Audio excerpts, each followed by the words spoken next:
Hi guys, thank you so much for joining in. Video शुरू करने से पहले please subscribe to my channel and turn on all notifications. इस video में हम इम्पॉर्टेंट क्वेश्चंस के नोट्स कंटिन्यू करेंगे for the subject law in medicine. Now the question is what are the test conducted by doctors to prove sexual offences. तो section 53 subsection 3 of CRPC talks about examination of a female victim which should be done by or under the supervision of a female doctor. Section 164A CRPC explains the legal requirements for medical examination of a victim of rape. Now, how is the examination of the victim of rape conducted? So, examination to check physical signs related to the incident, preserving all traces of evidence, treating victim for injury against pregnancy and venereal disease, and next point is victim not to change clothes or take bath before examination, proper consent of the victim for examination. Next point is no delay in examination and statement to be recorded with necessary details. Point fifth is a safe kit which consists of small boxes, swabs, microscope slides, sterile containers, plastic bag for collecting and storing evidence.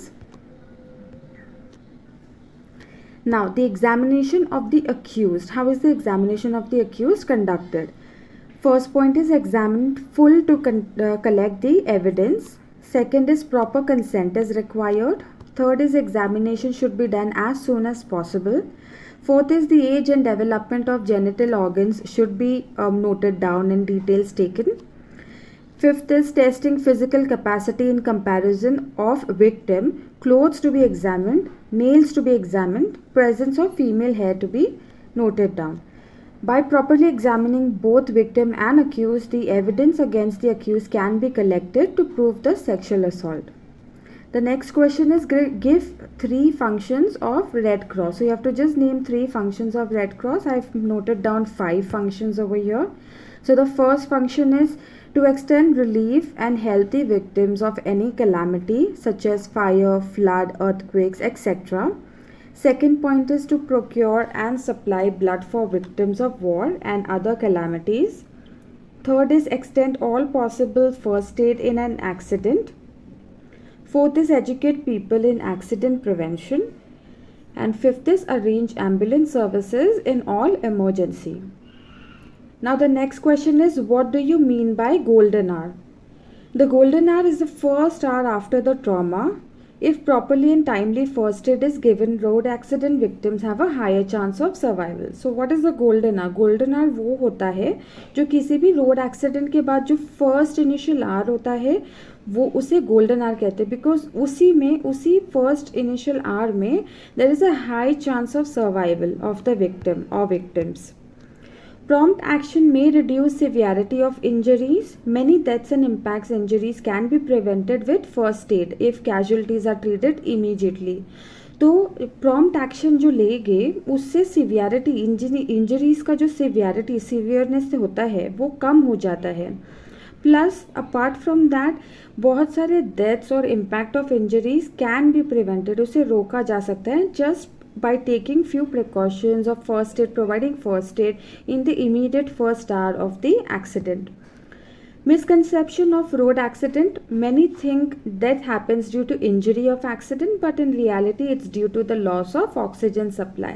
So after a lot of research ये जाना गया है कि road accident में ज़्यादातर मौतें उसीलिए होती है कि after the accident immediate care नहीं मिलता है और mostly victims loss of oxygen supply की वजह से मर जाते हैं. Normally it takes less than 4 minutes for a blocked airway to cause death and these 4 minutes are crucial. Not always possible to get medical treatment within a first hour, hence onlookers, passerbys and other people should provide first aid to serious victims. तो हमेशा possible नहीं होता है कि first initial hour में immediate doctor या medical response मिले, तो onlookers and passerbys should help. Now the next question is a doctor was negligent while operating his patient for transplant of kidney As an advocate of your client, how will you prove your doctor's negligence when you have approached Consumer Commission under Consumer Protection Act 1986? So this is almost like a situation base. Medical negligence basically is a misconduct by a medical practitioner or doctor by not providing enough care, resulting in breach of their duties and harming the patients, which are their consumers. So medical negligence is basically a misconduct, और ये misconduct कौन करता है? Doctors करते हैं या medical practitioners करते हैं. अगर वो इनफ केयर नहीं देते हैं तो उनकी ड्यूटी जो है पेशेंट के लिए वो ब्रीच हो जाती है. उसके दौरान वो पेशेंट को हानि पहुंचाते हैं, हार्मिंग द पेशेंट्स, जो पेशेंट्स उसके कंज्यूमर है. Now, medical negligence has caused many deaths as well as adverse results to the patient's health. So there are few examples over here now. So first example is improper administration of medicines, performing the wrong or inappropriate type of surgery, not giving proper medical advice, leaving any foreign object in the body of the patient after surgery. So these are the few examples of medical negligence. In law, a patient must establish 3 elements to succeed in an action for medical negligence. Now, किसी भी तरीके से अगर एक action लेना है patient को through law, by the help of law, उसे 3 एलिमेंट को फॉलो करना होगा, उसे 3 एलिमेंट को सक्सेसफुली बताना होगा. First is medical practitioner over the patient duty of care. तो सबसे पहले उसे बताना होगा कोर्ट ऑफ लॉ को कि जो मेडिकल प्रैक्टिशनर है उसकी ड्यूटी थी पेशेंट का केयर करना. सेकेंड है medical practitioner was in breach of that duty. ये कोर्ट ऑफ लॉ को जताना, ये प्रूफ करना कि मेडिकल प्रैक्टिशनर ने वो ड्यूटी ब्रीच किया है. और सबसे लास्ट एंड इम्पॉर्टेंट है पेशेंट सफर्ड इंजरी और damages as a result of the breach. तो सबसे पहले कोर्ट को ये बताना है, फर्स्ट एलिमेंट इंपॉर्टेंट ये है कोर्ट को बताना कि the medical practitioner owed a duty of care to the patient. Second है कि वो ड्यूटी उसने ब्रीच की है. एंड थर्ड है उस ब्रीच की वजह से पेशेंट को इंजरी या डैमेजेस हुए हैं. The next question is quote any 3 principles to be followed by health workers. So the Hippocratic oath is sworn agreement made by physicians when they become doctors. तो जब physician जब doctors बनते हैं तो वो एक एग्रीमेंट स्वोन करते हैं, शपथ लेते हैं, जिसे हिपोक्रेटिक ओथ कहते हैं. It is not a law but it is a guiding principle. It was written by Greek physician Hippocrates. Some of its principles are as follows. First है oath begins with an agreement by practitioners to openly share knowledge with physicians that follow them. Second है it swears treatment will be used for the benefit of the ill and not for harm. So do no harm. तो treatment जो physician है या जो doctor है उसे treatment patient को इसीलिए देनी है ताकि जो बीमार पेशेंट है उन्हें बेनिफिट मिल सके, ना ही किसी को हार्म करने के लिए. So do no harm. Third है oath says doctors will allow specialist to complete surgeries being aware of their own limits and they will not use their position to complete sexual act और take advantage of their patient. Fourth है oath talks about doctor-patient confidentiality. So this is one of the most important ones. So जो oath है Hippocratic oath जो शपथ है उसमें doctor patient confidentiality के बारे में भी बोला गया है, requiring that doctors do not reveal details of their meetings, conditions और treatments of the patient. Now the next question is what is the ratio decidendi in Indian Medical Council versus VP Shanta case. So it's a very important case. So let's see the notes here. So first I have written down the issues. Whether a medical practitioner, hospital or nursing home can be regarded as rendering services under section 210 of the CPA Act. Second है under what circumstances can the services rendered at a hospital nursing be regarded as a service under CPA. Now the ratio decidendi of the case is medical negligence. Medical negligence is basically the conduct by medical practitioner by not providing enough care resulting in breach of their duties and harming the patient which are the consumers. So ये medical negligence बताता है first point. They also argued whether this was the case of negligence in tort or negligence in IPC. Later on, it was decided that any negligence in medical field would be determined under CPA, which is Consumer Protection Act. Now, the Supreme Court also stated that a medical practitioner, nursing home, or a hospital can be regarded as rendering service under CPA. As a result of this judgment, medical profession has been brought under CPA, and also it has included the following categories of hospital and doctors. So क्या क्या CPA में cover हो गया इस case के बाद में? First is medical dental practitioners doing independent medical dental practice unless rendering free. तो जब तक कोई मेडिकल प्रैक्टिशनर या dental practitioner services provide free नहीं दे रहे हैं, उसे चार्ज कर रहा है, भले कितना भी उसे चार्ज कर रहा है उस सर्विसेज के लिए, so they will be covered under CPA. All hospitals having free as well as paying patients, and all the paying free category patients receiving treatments in such hospitals. And the next is medical dental practitioners and hospital paid by an insurance firm for treatment of a client or an employment for that of an employee, ये भी covered होगा. So these are the three type of medical institutes and the medical practitioners which are covered under CPA. Now the next is criminal and civil negligence in medico-legal cases.